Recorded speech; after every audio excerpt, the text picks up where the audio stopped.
നിങ്ങൾ ലൈഫിൽ സന്തോഷം വരുമ്പോഴും സങ്കടം വരുമ്പോഴൊക്കെ എന്താ ചെയ്യല്? ഞാൻ ജേർണലാണ് ചെയ്യല്. ഇന്ന് എൻ്റെ ലൈഫിൽ ഭയങ്കര സാഡായിട്ടുള്ളൊരു ദിവസമാണ്. അപ്പം ഞാൻ വിചാരിച്ചൊരു ജേർണൽ ചെയ്യാന്ന്. പണ്ട് ഞാൻ ഡയറി ആയിരുന്നു എഴുതൽ, ഇപ്പോൾ അത് ജേർണലിലോട്ട് മാറി.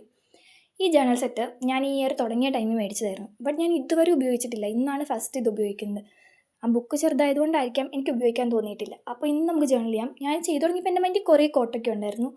ബട്ട് ഇത് ഒട്ടിച്ച് തുടങ്ങിയപ്പോൾ എനിക്ക് കോട്ടൊന്നും എഴുതാൻ തോന്നിയില്ല. ജസ്റ്റ് അതുകൊണ്ട് ഞാൻ സ്റ്റിക്കർ മാത്രം ഒട്ടിച്ച് തീർത്തു. നമ്മുടെ ലൈഫിൽ എപ്പോഴും നമുക്കൊരാൾ നമ്മൾ പറയാൻ കേൾക്കാനുള്ളത് ഭയങ്കര നല്ലതാണ്. അങ്ങനെ ഒരാളോട് പറഞ്ഞ് നമ്മുടെ സങ്കടങ്ങളൊക്കെ തീർത്ത് ആൾ നമ്മൾ കേട്ടിരിക്കുമ്പോൾ നമ്മുടെ മൈൻഡ് ഭയങ്കര കാമാകും. എന്തോ എനിക്കിന്ന് അങ്ങനെ ആരോടും പറയാൻ തോന്നിയില്ല. അതുകൊണ്ടാണ് ഞാൻ ഈ ജേർണൽ ചെയ്തങ്ങ് തീർക്കാൻ വിചാരിച്ചത്. ഇപ്പോൾ ഞാൻ അതിനകത്തൊരു ഫ്ലവർ ഒട്ടിക്കുന്നുണ്ട്. അത് ഒട്ടിക്കാൻ നേരത്തെ എൻ്റെ മൈൻഡ് ഫുള്ള് ബ്ലാങ്ക് ആയിരുന്നു. അതിൻ്റെ റീസൺ ബിഹൈൻഡായിട്ടും എനിക്കറിയില്ല. ബട്ട് ഞാൻ ഇത് ചെയ്ത് കഴിഞ്ഞപ്പോൾ കുറച്ച് ഓക്കെ. സിമ്പിളായിട്ട് ചെയ്ത ജേർണലാണ്. സിമ്പിൾ എന്ന് പറഞ്ഞാൽ കോട്ടൊന്നും എഴുതാതെ, ഞാൻ ആദ്യമായിട്ടാണ് കോട്ടൊന്നും എഴുതാതെ ജേർണൽ ചെയ്യുന്നത്. അപ്പോൾ ഇത്രേ ഉള്ളൂ നമ്മുടെ ജേർണൽ. സിമ്പിളായിട്ട് അതങ്ങ് തീർത്തു.